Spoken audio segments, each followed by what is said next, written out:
soy Patricio Arrau y este es un nuevo programa de Economía y Empresa en las pantallas de Campo Abierto Televisión.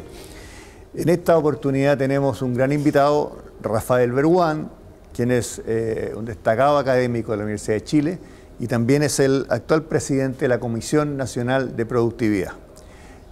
Hola Rafael, ¿cómo estás? Muchas gracias por aceptar esta invitación y esta conversación. Bien, Patricio, gracias a ti por la invitación.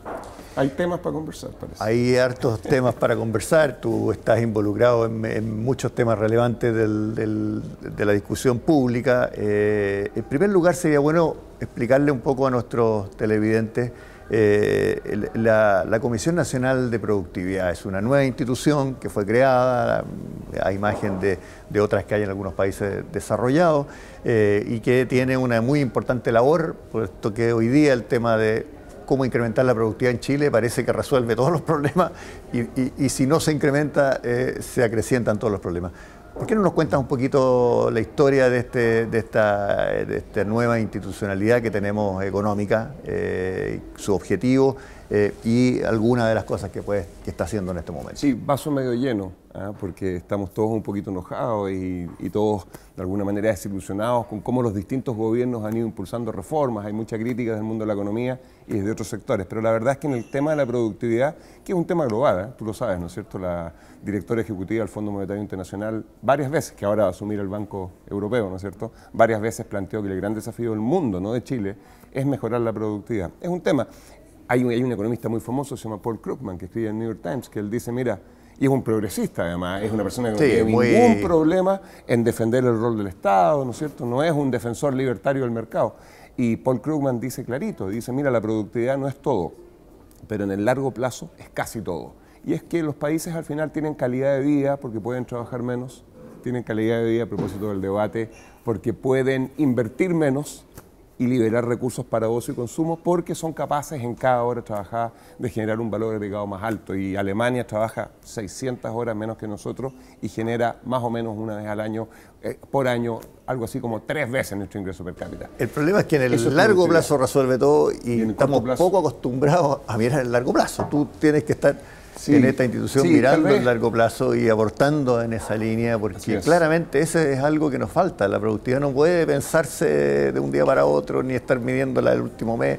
Ustedes están haciendo estudios importantes para identificar nuestras brechas de crecimiento productivo. Sí, mira, tal vez en 4 líneas plantear por qué un tema que es tan compartido por las distintas personas que miran estas cosas, que miran los datos desde distintas profesiones, en términos de importancia. Entonces, ¿por qué los gobiernos no las impulsan? Bueno, vaso medio lleno, esta comisión que, como tú dices, fue creada copiando la experiencia australiana, ¿no es cierto? En este tipo de cosas copiar es bueno, la experiencia neozelandesa, también anglosajona en general, y están avanzando varios países de la región en esta dirección, más pronto que tarde, así como se puso de moda en algún momento, y no lo digo peyorativamente, que los bancos centrales fueran autónomos. Yo te garantizo que en 10 años más van a haber comisiones como esta en la mayoría de los países del continente. Pero ¿por qué los gobiernos tienen tanta dificultad para impulsar políticas pro productividad? Mira, solo los títulos. Primero porque, bueno, básicamente mejorar la productividad significa cambiar, a nadie le gusta cambiar, no le gusta, evolucionamos para el status quo, para sobrevivir, no para innovar y arriesgarnos, aun cuando el mundo avanza gracias al riesgo, gracias a la innovación,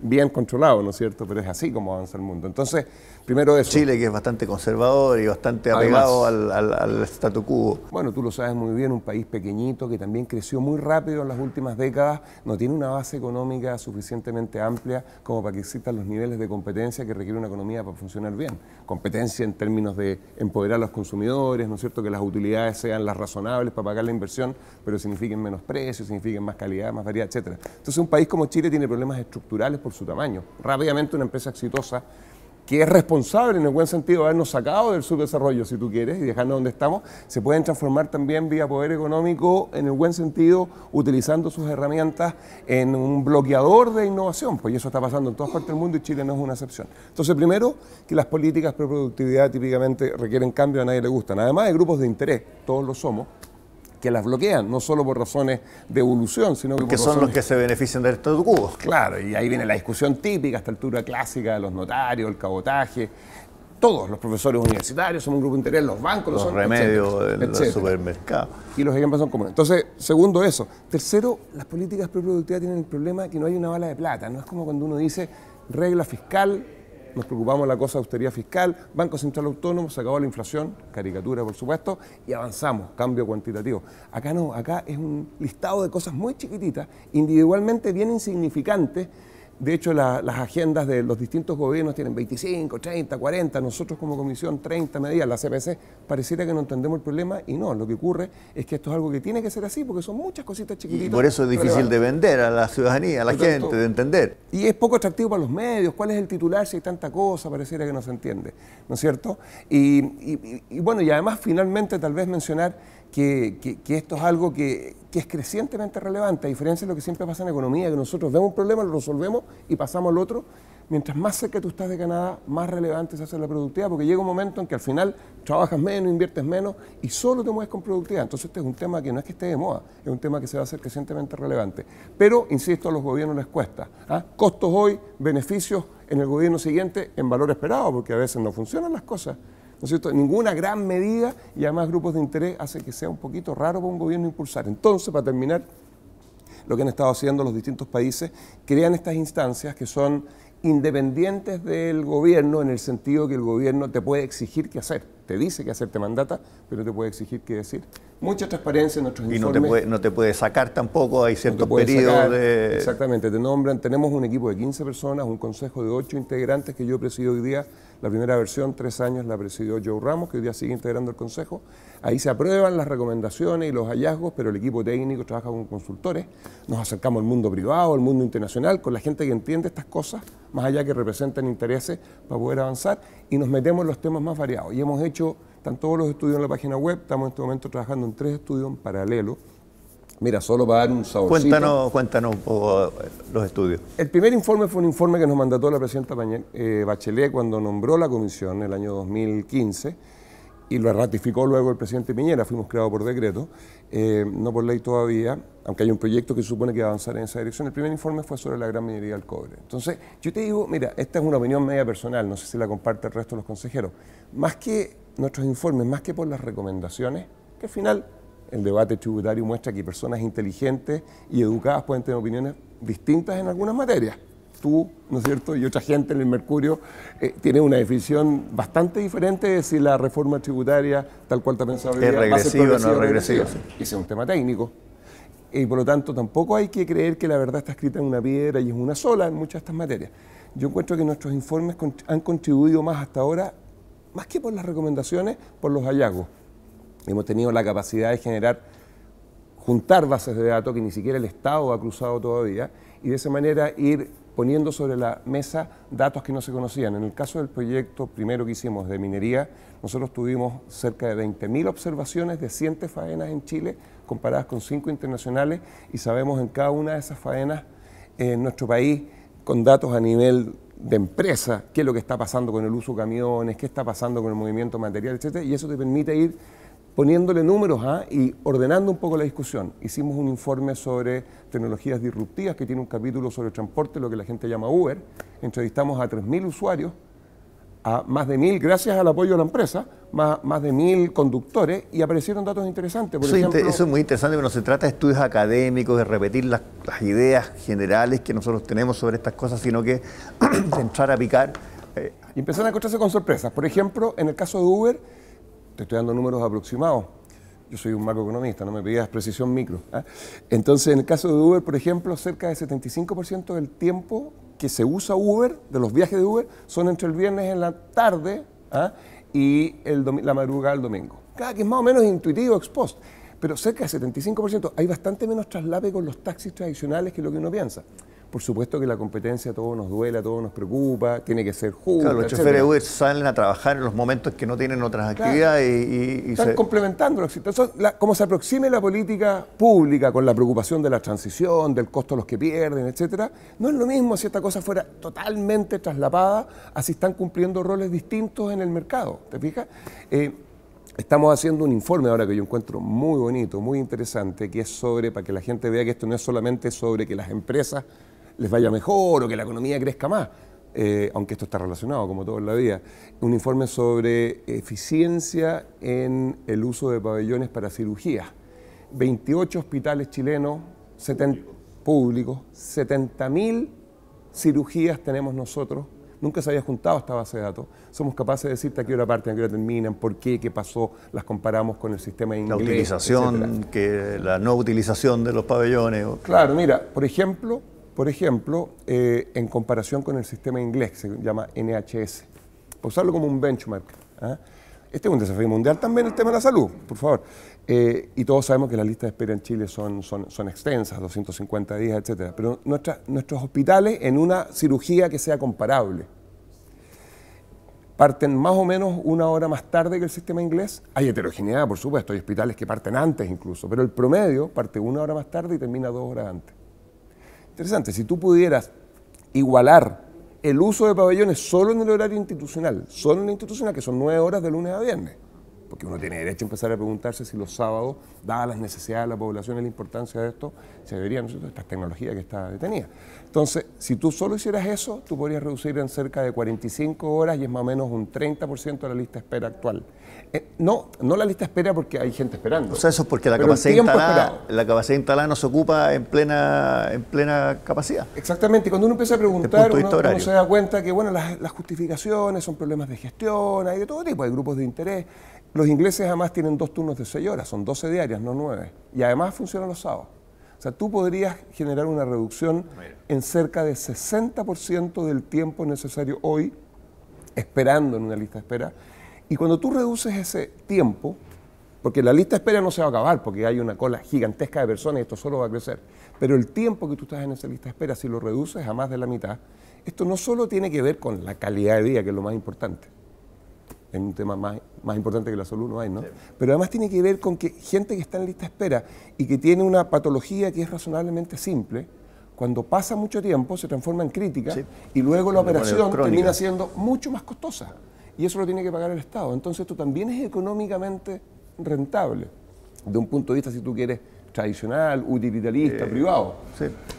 Social. Entonces, y privadamente rentable. Absolutamente. Tú mencionabas que en una conversación previa que en el estudio de tecnología apareció la telemedicina como un elemento muy importante.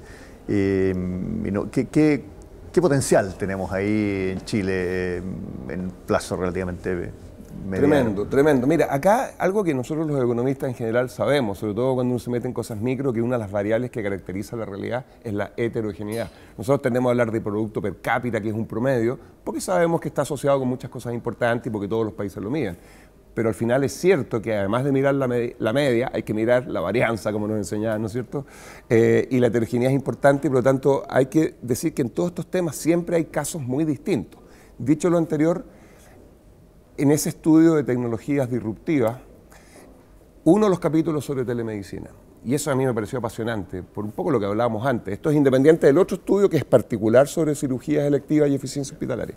Y el de telemedicina nos encontramos que el caso más exitoso que hay en Chile hoy día es el Hospital La Higuera, que está en Talcahuano.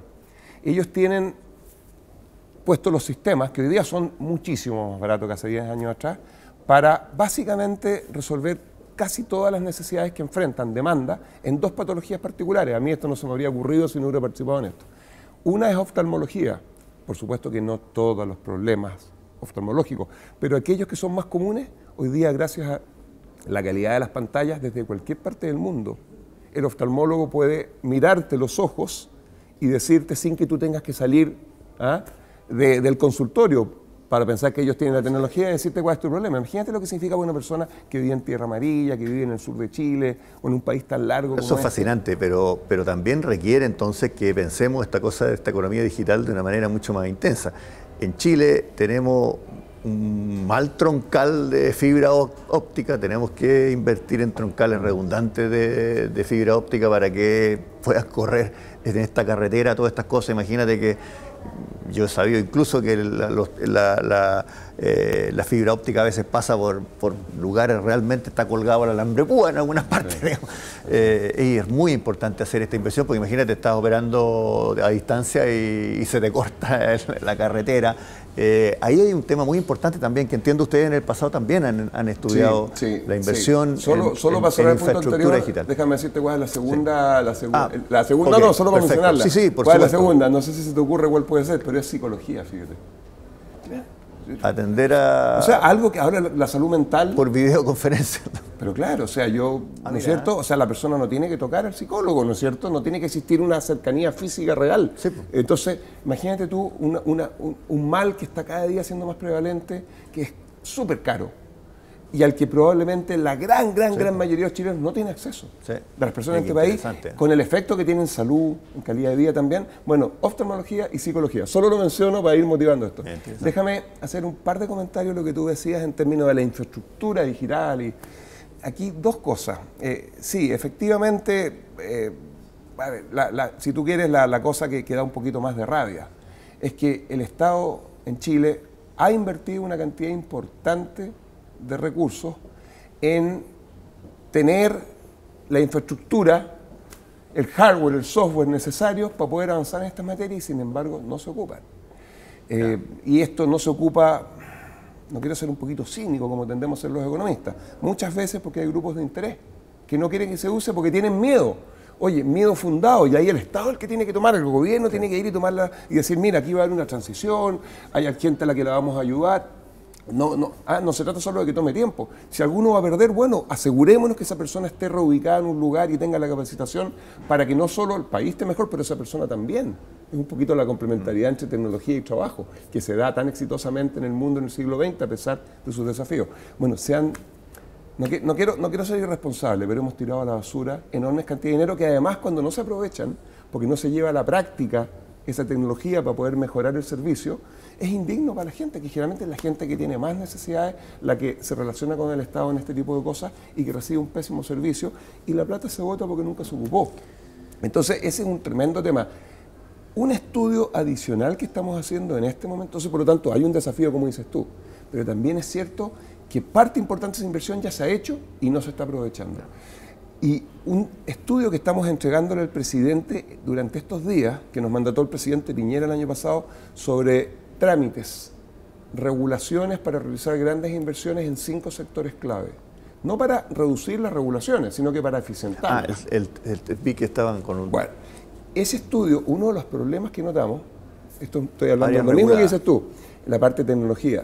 Nosotros, son 5 sectores, minería, industria, inmobiliario, etcétera, construcción, servicio, en que miramos y dijimos, bueno, nunca se había hecho esto en Chile, una revisión exhaustiva de los trámites necesarios para desarrollar un gran proyecto de inversión. Identificamos 400 trámites únicos, 400, asociados a 53 servicios públicos. Ahora, un trámite no significa que son 400 aprobaciones, porque tú a veces lo tienes que aprobar varias veces en un proyecto, por ejemplo, inmobiliario, en distintas etapas, qué sé yo. Bueno, de los 400 trámites únicos que identificamos, que son en la totalidad exhaustivos, 225 de ellos no tienen plazo legal normado de respuesta a la autoridad. Estamos hablando en el siglo XXI, donde un par de días hacen la diferencia de poder... 225 de los 400 no tienen, y los 175 que se tienen, en ninguno de esos 175 se respetan los plazos legales. Y uno de los problemas fundamentales, y aquí lo engancho con lo que tú dijiste, es que la mayoría de los servicios, nosotros nos metimos en 23 que son particularmente críticos, y de esos 23 hay 17 de esos trámites que no están digitalizados. Por lo tanto, la trazabilidad no existe. Por lo tanto, el usuario, el inversionista, la comunidad que quiere objetar eventualmente la inversión, no tiene cómo saber dónde está. Tampoco lo sabe muchas veces la misma autoridad. O sea, la economía digital claramente es un gran impulso futuro. Para ser un macroeconomista te has convertido en un extraordinario microeconomista, porque justamente cuando uno entra a estos tipos de detalles, cuando empieza a descubrir de una manera distinta la solución al problema. No quiero, Rafael, se nos ha volado el tiempo en esta muy entretenida conversación, pero no quiero dejar de preguntarte sobre esta discusión tan en boga que está hoy día, sobre las 40 horas, la propuesta de las diputadas Vallejo y Cariola, la respuesta del gobierno, una discusión que está de punta, que es necesario que se resuelva a nivel acuerdo nacional y no se ve por dónde. ¿Qué opinas tú de este tema? Sobre todo que es un tema asociado a la productividad. En un principio se ha dicho, tú bajas las 40 horas y sube automáticamente la productividad, puesto que es lo que se ha visto, la correlación de ambos temas se ha visto en los países en desarrollo. Tu opinión, aunque sea breve y dejarla... Bueno, mira, yo tuve la suerte que me invitaron el año pasado, entre octubre y enero de este año, a participar en una mesa que convocó el ministro Monkeberg del Trabajo, en la que éramos 15 personas, unos 6 éramos economistas, estaba Joe Ramos, Eduardo Engel, Andrea Repeto, Manuela Gocín, David Bravo, de la Católica Microbato, y yo. Y hubo unanimidad en una serie de materias, hay abogados y sindicalistas, qué sé yo, y nosotros hicimos una propuesta en este tema, que fue la que recogía la primera versión del proyecto del gobierno, que a mí me pareció súper interesante. Digo, tuve la suerte, porque yo no soy un experto en este tema y aprendí muchísimo. Y era gente que tiene una visión bien distinta, ideológicamente hablando, no sé, del espectro político, pero totalmente, y la idea que a mí me parece muy atractiva, que esto viene de una cosa que estuvo impulsando el André Repeto en el 2011, con otra gente, en la Adolfo Ibáñez, de que el tema laboral, y yo creo que si esto funcionara, es una bonita señal para otras reformas.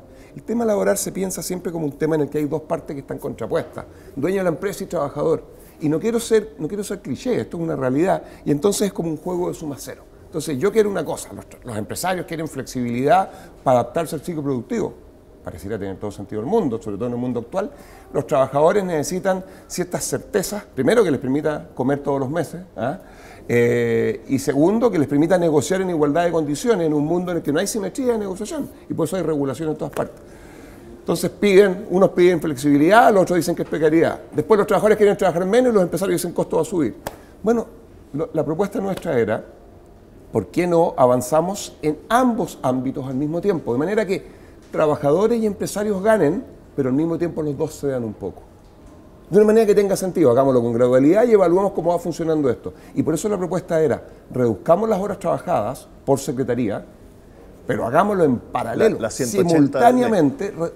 Y eso eran las 180 horas mensuales, que tenemos harto que avanzar en materia de comprensión matemática básica en Chile, porque la cantidad de amigos míos que yo respeto mucho intelectualmente, que me han llamado a decirme que 180 es lo mismo que las 45 horas semanales actuales, es grande. Dividir por 4 semanas. Están pensando en los años bisiestos de 28 días de febrero. No, como si todos fueran de 28 días. Bueno, las 180 equivalen más o menos a 41,5 horas en vez de las 45. Pero insisto, aquí está el punto.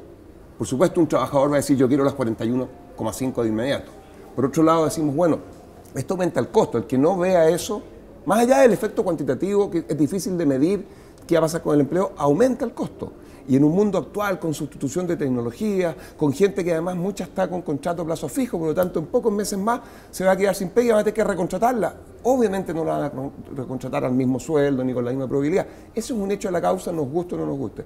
En paralelo, ¿cómo financiamos esto? Simultáneamente, tomando medidas que, por lo menos ex ante, planteen que vamos a mejorar la productividad, pero que esa productividad se use para esto. O sea, que esos aumentos de productividad sean para apoyar. Y eso como lo conseguimos en economía con flexibilidad, que es una aspiración que desde la economía, academia, etcétera, se viene, ¿no es cierto?, esperando hace mucho tiempo. Entonces la idea era, en vez de pensarlo semanalmente, pensémoslo mensualmente. Esto se puede mejorar. Sí. Entonces mensual y luego 180. Pero bueno, esto se movió en otra dirección, el debate ha sido un poquito esperemos que con la gente que es capaz de buscar acuerdos avancemos en esta línea. Así que, bueno, Rafael, el tiempo nos ha volado, ha sido muy entretenido. Te agradezco mucho la invitación, la aceptación de esta invitación a participar. Así es que seguramente que vamos a invitarte de nuevo en alguna otra oportunidad cuando avancen todas estas reformas.